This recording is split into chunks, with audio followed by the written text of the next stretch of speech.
ouvir a voz do Salvador.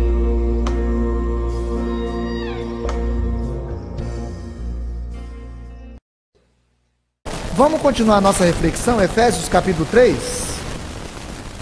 Efésios capítulo 3, nós vamos terminar o capítulo 3 de Efésios hoje.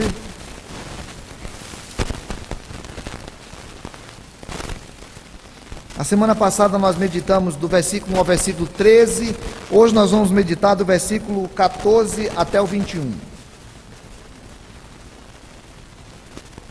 Efésios capítulo 3, versículos 14 a 21.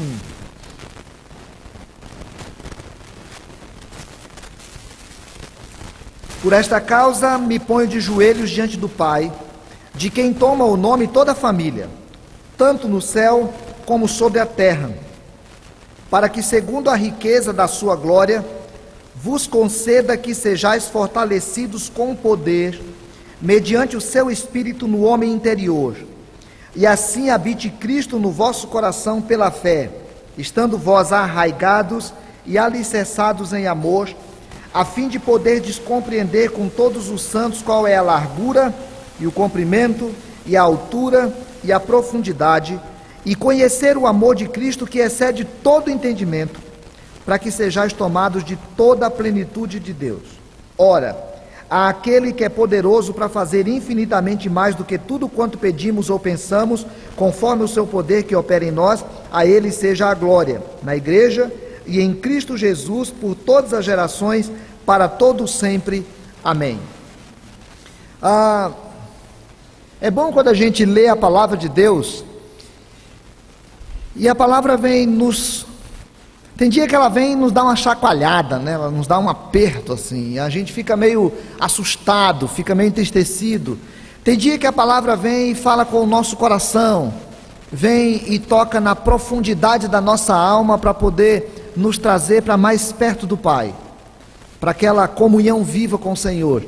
E eu fiquei estudando esse texto essa semana e fiquei pensando nisso e lembrando de como é que se dá essa nossa relação com Deus. Quem é Deus? Deus é uma pessoa, Deus se relaciona comigo, Deus sente, Deus reage, mas eu também sinto em relação a Deus. Cada momento que eu tenho contato com Deus, eu posso estar mais consciente de quem sou.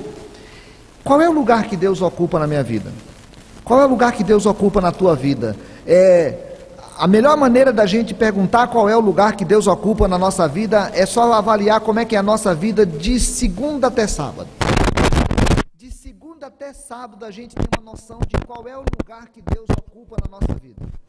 No domingo não conta, porque no domingo a gente vem para a igreja e vem para a escola dominical e aqui estuda a Bíblia e vem à noite, participa do culto e sente em vários instantes a presença de Deus, então não conta. O que conta é qual é o lugar que Deus ocupou na nossa vida de segunda até sábado.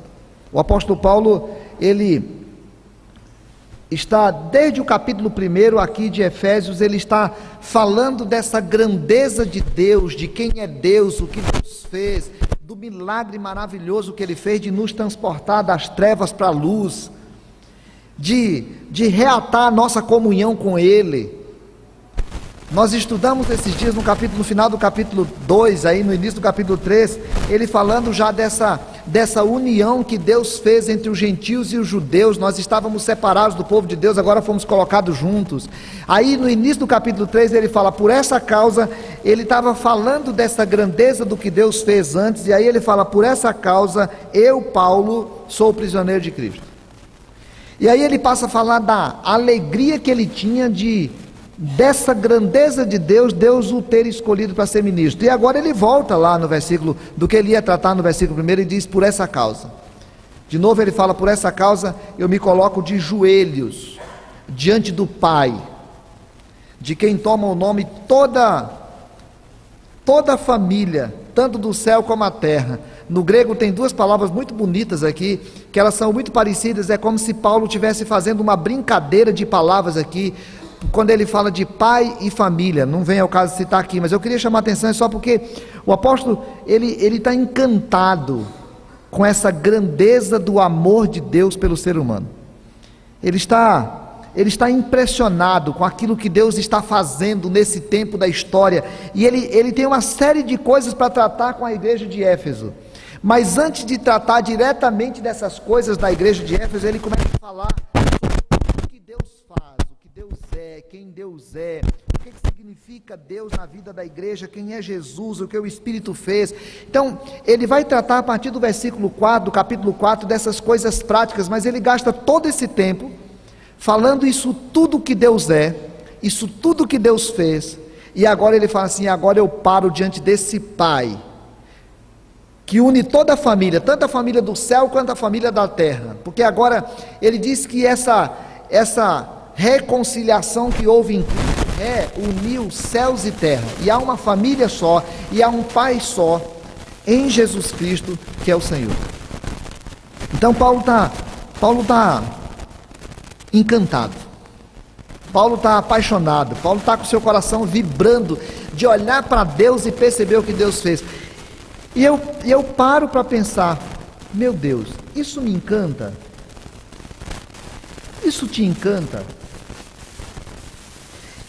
Isso que o apóstolo Paulo fala que Jesus fez na tua vida, mexe contigo?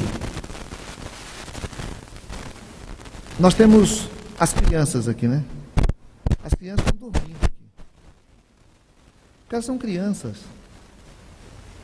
Elas não precisam saber disso, elas já vivem isso, elas podem dormir. Mas eu fico pensando, o que isso mexe comigo?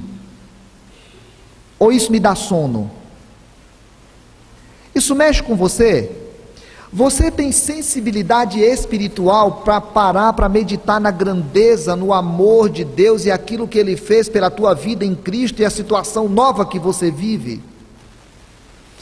Isso é uma coisa que balança o teu coração para poder dizer: Senhor, muito obrigado.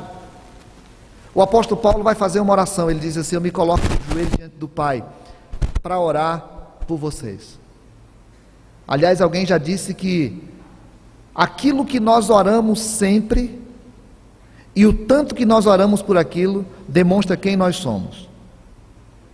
Aquilo que nós oramos sempre e o tanto que nós oramos demonstra quem nós somos. O apóstolo Paulo vai fazer uma oração agora maravilhosa, e na oração ele pede que nós tenhamos uma vida cristã mais sublime, uma vida cristã mais profunda, uma vida cristã com mais sentido, uma vida cristã que mexe mais com as nossas emoções e com a nossa vida, uma vida cristã que não passa pelo campo do conhecimento apenas, ou que não passa pelo campo do estado religioso que nós estamos inseridos, uma vida cristã que faz a gente se emocionar com a presença do Espírito Santo. Ele se coloca de joelhos diante de Deus para dizer: eu vou orar por vocês aí em Éfeso. Quem sabe a oração do apóstolo Paulo pela igreja de Éfeso pode ser uma oração por você? Quem sabe a oração que Paulo pede uma vida mais sublime para aquela igreja pode ser uma oração por mim hoje? Quem sabe a oração do apóstolo Paulo pode ser a minha oração e pode ser a tua oração? Quem sabe no final dessa meditação a gente vai ter coragem de dizer: Senhor, eu quero isso para mim.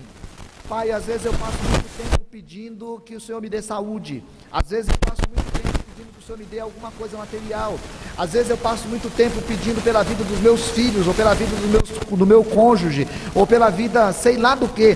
Às vezes eu peço tanta coisa, mas eu não tenho pedido isso. Hoje eu quero pedir ao Senhor. O apóstolo Paulo pede, em primeiro lugar, que seja uma vida fortalecida na força do Senhor.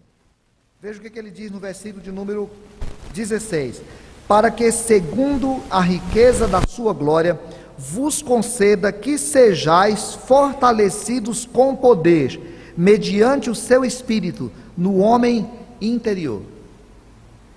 O apóstolo faz esse primeiro trecho da oração. Ele diz assim: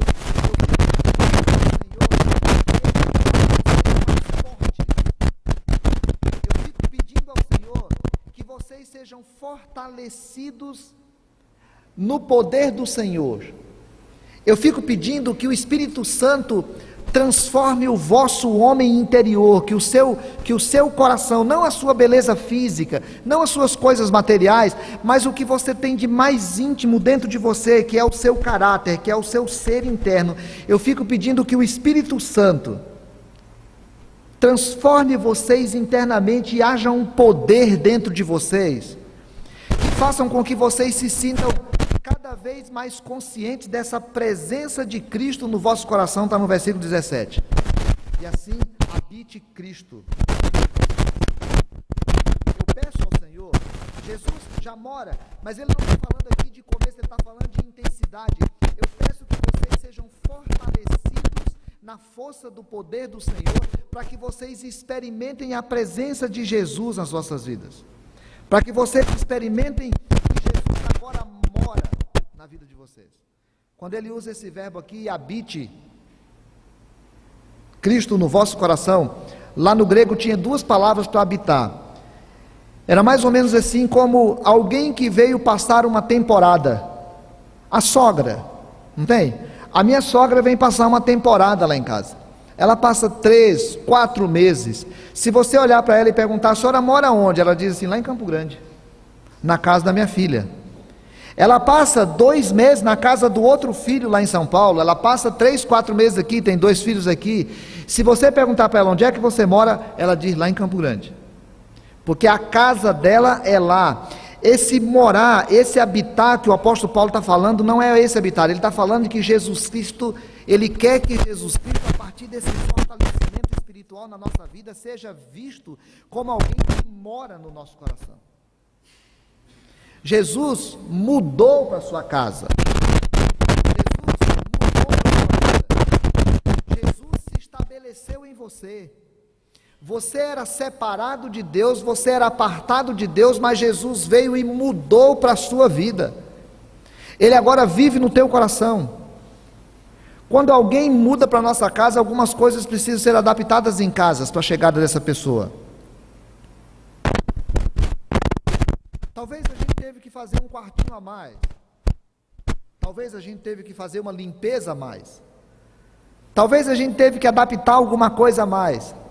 Quando é alguém muito simples, é aquele netinho da vovó que morava lá no interior, não sei da onde, a gente arruma um cantinho mais simples. Mas Jesus veio para a tua vida. Qual foi o lugar que Ele ocupou na tua vida?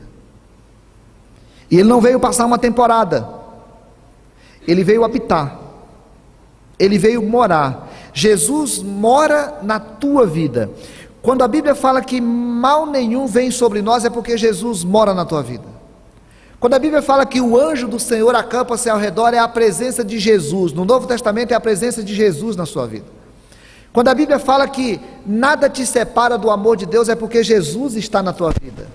Quando a Bíblia fala que quando você morrer, você não morrerá, porque você passa da morte para a vida, é porque Jesus está morando na tua vida. Jesus está habitando na tua vida. E quando Jesus habita na nossa vida, alguma coisa tem de mudar. E o apóstolo Paulo fala: eu oro para que vocês compreendam isso. Eu coloco meus joelhos no chão para que vocês compreendam isso, para que o vosso interior seja renovado, seja fortalecido com a presença do Espírito, e vocês experimentem o que é a habitação de Cristo na vossa vida. E aí eu penso: será que essa oração serve para mim? Será que eu estou precisando dessa oração hoje? Uma vez aqui as irmãs da SAF fizeram uma campanha que era para orar pelos oficiais. Era a semana dos oficiais, presbíteros e diáconos. E aí a irmã chegou para um diácono e disse assim: irmão, nós vamos orar pela vida dos presbíteros e diáconos nesses dias. O senhor quer que ore por algum? O senhor quer que ore pelo que na sua vida? Ele disse: nada não. Aí ela falou assim: não, mas alguma coisa que o senhor está precisando de oração? Ele disse: não, não estou precisando de nada não. Tá bom, quando está precisando, não está precisando, né? Alguém chega em um instante de pensar que não precisa de oração. Você precisa dessa oração? Senhor, fortalece o meu interior, fortalece o meu ser mais íntimo, fortalece o meu coração para que eu possa perceber com a força do teu poder que Jesus habita em mim, que eu possa perceber quais são todos os efeitos dessa presença de Jesus na minha vida, o que que muda na minha casa, o que que eu tive que adaptar, o que que mudou porque Jesus está morando na minha casa. Senhor, eu estou precisando dessa oração. Segunda oração, segundo trecho da oração, o apóstolo fala de uma vida que esteja arraigada e fundamentada no amor. Ele diz: eu oro para que vocês entendam essa presença de Jesus na vossa vida, no vosso coração, pela fé, que vocês estão arraigados e alicerçados em amor. Agora Paulo vai trabalhar uma segunda questão, e ele usa duas figuras.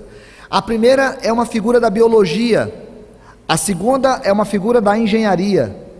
Ele diz: eu oro para que a estrutura de vida de vocês é como se fosse uma árvore grande que tem raízes sólidas, para que essa árvore que produz vida, ela entenda que a vida dela vem das raízes, e que o que dá a segurança para ela são as raízes, e tudo aquilo que a gente vai poder perceber da vida esteja tirado na raiz. E o apóstolo Paulo diz assim: que a vida de vocês esteja arraigada no amor, que vocês entendam que o fruto que vocês produzem só pode ser fruto do Senhor se ele estiver arraigado no amor, porque se tem uma coisa que caracteriza a vida de alguém que Jesus habita, é amor.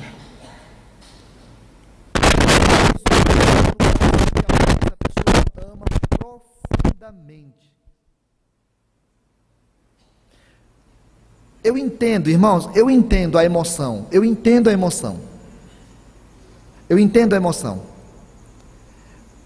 mas é preciso que a gente pare em alguns instantes e analise a nossa emoção quando acontece um tipo de coisa desse. Alguém falou essa semana de que alguém passou e deu um tiro na cabeça de outra pessoa, e a pessoa era um ladrão, e aí a pessoa fala quase com prazer assim: mereceu. Ah, irmãos, se a coisa for funcionar por merecimento, vai ser muito tiro, e o primeiro vai ser na minha cabeça, e o segundo vai ser na tua cabeça, porque se tem alguém que merece um tiro na cabeça, esse sou eu e você. O dia que a gente começar a olhar para o outro com julgamentos que nos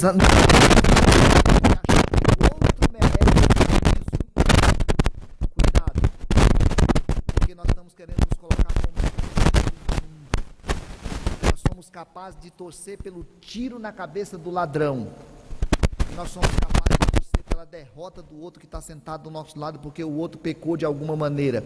O apóstolo Paulo vai dizer assim: eu oro para que os corações de vocês sejam transformados a ponto de vocês entenderem que a vida de vocês tem que estar arraigada no amor, vocês têm que estar com a vida construída, que toda a estrutura daquilo que se vê na vossa vida tem que estar sob o alicerce do amor. E é impossível a gente ler esse texto sem lembrar de Jesus falando: quem ouve as minhas palavras tem a sua vida construída sobre uma rocha.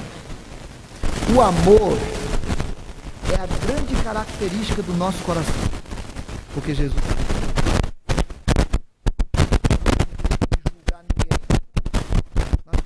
de ficar desejando mal a ninguém, nós não temos direito de maltratar ninguém, nós não temos direito sobre o outro, nós somos chamados para servir uns aos outros em amor. A oração do apóstolo Paulo é que o coração daquela igreja fosse fortalecido na força do poder do Senhor, para que o interior de cada crente fosse transformado para perceber a dimensão do que significava a habitação do Cristo, e a habitação do Cristo se manifesta primeiramente em amor. A minha vida sublime é uma vida que entende essa habitação do Cristo, e é uma vida que entende que essa habitação se dá basicamente em amor. E terceiro, ele diz assim: que vocês possam compreender com todos os santos qual é a largura e o comprimento e a altura e a profundidade, e conhecer o amor de Cristo que excede todo entendimento, para que sejais tomados de toda a plenitude de Deus. Aqui vem dois sentidos. O primeiro é: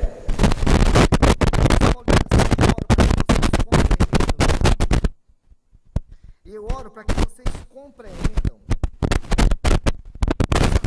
da presença do Senhor faça vocês compreender toda a dimensão do amor de Deus. Se vocês não compreenderem, primeiro ele fala do nosso amor, agora ele está falando do amor de Deus.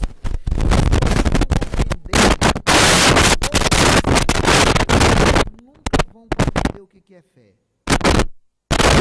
Vocês estão em Deus amor.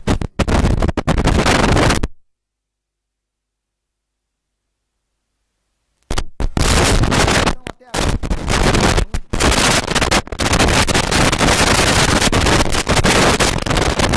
Deus ama. A Bíblia diz que ele em amor, em amor antes da fundação do mundo. O amor de Deus é o maior bem que a gente pode ter na vida. Por isso, quando a gente acorda de manhã, a gente não diz assim: ó Senhor, muito obrigado porque eu tenho uma cama, um ar-condicionado, uma mulher, um filho, um carro. Não, Senhor, muito obrigado pelo teu amor. Por isso que na hora que a gente vai dormir, nós estamos apaixonados, lembrando de tudo para poder, Senhor, muito obrigado porque o Senhor nos ama. E o apóstolo Paulo, ele canta isso muito bem lá em Romanos capítulo 8, porque ele diz assim: porque eu estou bem certo de que nem morte, nem vida, nem anjo, nem principado, nem potestade, nem coisa do presente, nem do porvir, nem profundidade, nem altura, nem qualquer outra criatura poderá nos separar do amor de Deus. Eu preciso, o apóstolo está dizendo assim: eu quero que vocês entendam toda a dimensão do amor de Deus. Alguns estudiosos fazem uma brincadeirinha com esse texto, que não é nem muito indicado, mas também não é uma coisa absurda, né? É uma ligação. John Stott, por exemplo, é um estudioso famoso da palavra. Ele diz assim: a gente pode compreender assim, o comprimento do amor de Deus é como se fosse, o amor de Deus pode nos conduzir por toda a eternidade. A profundidade do amor de Deus, o amor de Deus pode alcançar o homem no mais profundo abismo de pecado que ele estiver. A altura do amor de Deus, o amor de Deus pode nos conduzir aos céus em Cristo. A largura do amor de Deus, o amor de Deus pode alcançar todos os homens. Uma figura que ele usa, que o apóstolo Paulo não está pensando nisso. Uma figurinha bonita. Não importa isso, o que importa é o que a Bíblia fala. O que eu quero é que vocês compreendam toda a dimensão do amor de Deus, porque o que sustenta a vossa vida não é a obediência de vocês. O que sustenta a vida de vocês não é a força da sua igreja.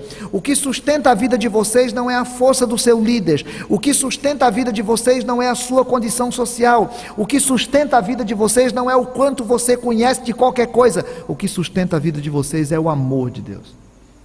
E eu oro para que, fortalecidos pelo poder do Espírito Santo, vocês compreendam o que significa essa presença de Jesus na vida de vocês, construída sobre o amor, e entendendo o que significa o amor de Deus.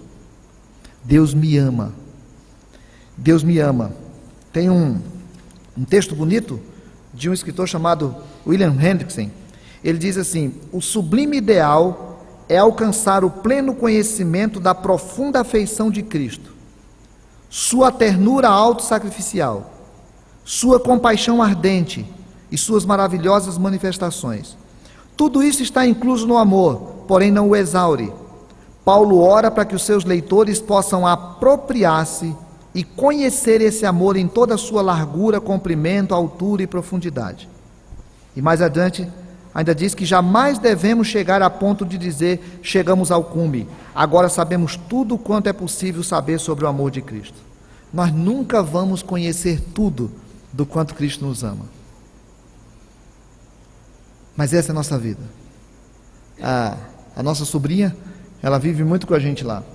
E de vez em quando ela chega e fala assim: você me ama? Você me ama? A criança tem essa coisa de querer saber se está sendo amado. Mulher também, né? Mulher de vez em quando dá uma reclamadinha, que já faz bem umas 10 horas que a gente não fala eu te amo. Que não pode passar mais de 10 horas sem falar eu te amo, que a gente precisa falar. O apóstolo Paulo está falando assim: irmãos, eu estou querendo que vocês entendam toda a profundidade do quanto vocês são amados por Deus. Se vocês não entenderem o quanto são amados por Deus, vocês vão viver desesperados igual os outros. Se vocês não entenderem o quanto são amados por Deus, em vários instantes vocês querem as mesmas coisas que os outros querem.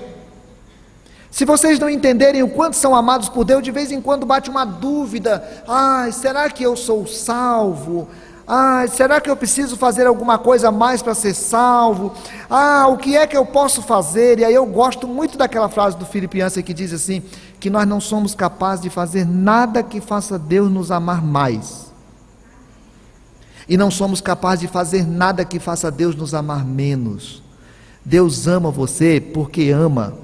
Deus ama você não é porque você merece. Deus ama você muito porque ama, e Ele resolveu te amar antes da fundação do mundo. E o apóstolo Paulo diz assim: eu oro para que vocês entendam o quanto são amados por Deus, porque quando vocês viverem uma vida em que são capazes de compreender esse poder da presença de Jesus habitando no seu coração, de você compreender toda a dimensão do teu amor pelo outro, toda a dimensão do amor de Deus pela sua vida, ele diz assim: você vai ser conduzidos a toda a plenitude de Deus. Ninguém sabe direito o que o apóstolo estava falando de plenitude de Deus. Nós nunca vamos ser iguais a Deus, nós nunca vamos ser deuses, nem depois da glorificação. Nós sempre vamos ser criaturas. Mas o apóstolo Paulo, em 2 Coríntios capítulo 3, versículo 18, diz assim: todos nós, com o rosto desvendado, contemplando como que por espelho a glória do Senhor, somos transformados de glória em glória na sua própria imagem, como pelo Senhor o Espírito. Irmão, o Senhor está trabalhando você. O Senhor tem interesse real em tornar você cada vez mais parecido com Jesus. O Senhor tem interesse em trabalhar o teu coração para que você fique mais próximo dele. O Senhor quer que você cada dia mais se pareça mais e de você transpareça mais o Senhor. O Senhor quer que a tua vida seja cada vez melhor. O Senhor está fazendo uma obra no teu coração. O Senhor quer ser mais íntimo teu. E por isso o apóstolo Paulo fala assim: eu faço essa oração. Eu quero essa vida mais sublime para vocês. Essa vida mais íntima. Eu quero uma vida espiritual melhor para vocês. Eu quero vocês se relacionando com Deus também no meio de semana. Eu quero que vocês ouçam Deus na semana. Eu quero que vocês falem com Deus na semana. Por isso eu oro para que vocês sejam revestidos desse poder do Senhor dentro do teu interior, para que você entenda qual o papel da presença de Jesus na vida de vocês, e que essa vida de vocês está construída sobre o amor, e que vocês experimentam tudo o que vocês puderem experimentar do amor, porque quanto mais isso acontecer, mais próximo vocês estarão dessa plenitude de Deus. E aí ele termina a oração dizendo assim: aquele que é poderoso para nos dar muito mais do que nós pedimos, até muito mais do que nós imaginamos. Engraçado que eu já vi gente pegando esse texto e falando assim: você pedir uma casa, Deus é capaz de te dar 10. Você pedir um carro, Deus é capaz de te dar 10, porque Deus pode te dar muito mais do que você pediu. O apóstolo Paulo estava falando de intimidade no homem interior. E a gente fica falando às vezes de materialidade do nosso exterior, porque a gente é muito menino na fé às vezes. Ele está falando que Ele é capaz de dar muito mais do que nós pedimos, e muito mais do que nós somos capazes de pensar, nessa intimidade que nós podemos ter com Deus. A Ele seja a glória, na vida da igreja, em Cristo Jesus, para todo sempre. O apóstolo termina essa primeira parte da sua carta dizendo assim: irmãos, vocês não eram nada, mas Jesus Cristo amou vocês profundamente, e eu estou orando agora para que vocês tenham uma vida mais íntima com Jesus. Você quer essa oração para ti? Você quer que o Espírito Santo fortaleça o teu interior? Você pode dizer hoje, no silêncio do teu coração, né? Se a gente fosse daquelas igrejas mais animadas assim, a gente diz assim, vamos dizer agora, repita comigo, Espírito Santo, e todo mundo faz Espírito Santo, a gente dá aquela agitada e tal, mas esse negócio é fácil de fazer. Eu quero saber se você é capaz de fazer no silêncio do teu coração. Espírito Santo de Deus, fortalece o meu ser interior, para que eu possa perceber que Jesus já habita no meu coração, que há mudanças que precisam ser feitas na minha vida, porque Jesus habita no meu coração, e que essas mudanças começam pelo meu modo de amar o outro, porque toda a presença de Jesus na minha vida significa que eu amo, porque sou amado. Espírito Santo, enche o meu coração da dimensão do que significa ser amado completamente pelo Senhor, e me leva cada vez mais para perto de Ti, porque eu quero mais da Tua plenitude.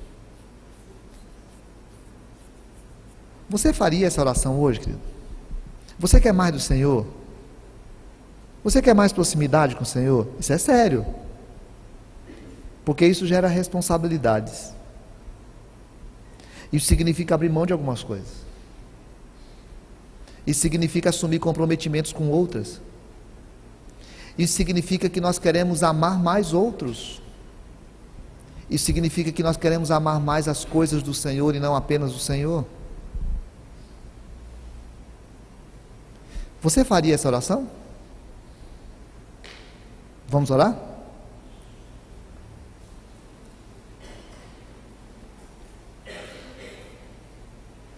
Ó Deus, só o Senhor sabe o que está passando no coração do meu irmão, da minha irmã e no meu coração agora.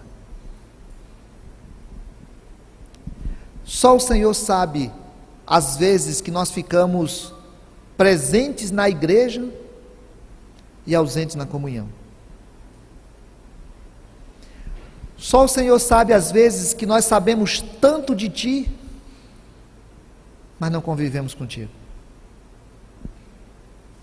Só o Senhor sabe, às vezes, que nós tratamos com tanta indiferença, tanto amor demonstrado em Jesus Cristo. Só o Senhor sabe, às vezes, em que Jesus Cristo passou a ser apenas um nome para nós. O Espírito Santo apenas uma força. O Senhor apenas um poder. Nós queremos nos colocar hoje, Pai, em nome de Jesus, no lugar da igreja de Éfeso, para pedir ao Senhor que o Senhor atenda a oração do Teu filho Paulo, e que essa palavra que foi dada por ele, Pai, para aquela igreja, seja palavra para o nosso coração hoje, ó Deus. Fortalece nosso ser interior, Pai, em nome de Jesus.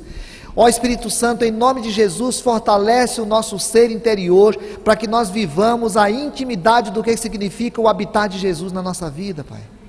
Ó Senhor, em nome de Jesus, fortalece o nosso coração, Pai, para que a gente possa amar, para que a gente possa cuidar, para que a gente não possa ser caracterizado como aquele que julga, como aquele que determina sobre o outro, como aquele que avalia o outro, Pai. Em nome de Jesus, ajuda a gente a entender o que significa totalmente ser amado por Deus, Pai. Em nome de Jesus, ajuda a gente a valorizar esse amor de Deus na nossa vida. Em nome de Jesus, Pai, ajuda a gente a querer viver mais próximo do Senhor, e ter do Senhor tudo aquilo que é direito nosso, que é nossa herança, como nós cantamos. Ó Deus, em nome de Jesus, vem sobre a Tua igreja agora, Pai. Renova o nosso compromisso contigo, renova o nosso amor por Ti, renova a nossa compreensão de quem é o Senhor na nossa vida. Em nome de Jesus, Pai, anima o nosso coração a querer mais, anima o nosso coração a querer mais do Senhor, para a gente poder servir mais o Senhor. Em nome de Jesus, anima o nosso coração a amar a Tua palavra, a ouvir do Senhor, a orar ao Senhor, a nos colocar de joelhos diante do Senhor para dizer: Pai Celeste, em nome de Jesus, vem sobre nós, Pai, para que a nossa vida tenha sentido, para que a gente não seja apenas pessoas que seguem uma religião, mas que nós sejamos pessoas que se relacionam com uma pessoa, a pessoa do Pai, a pessoa do Filho, a pessoa do Espírito Santo. Ó Deus, nós rogamos a tua bênção, em nome de Jesus. Amém. Amado, que a graça de Jesus,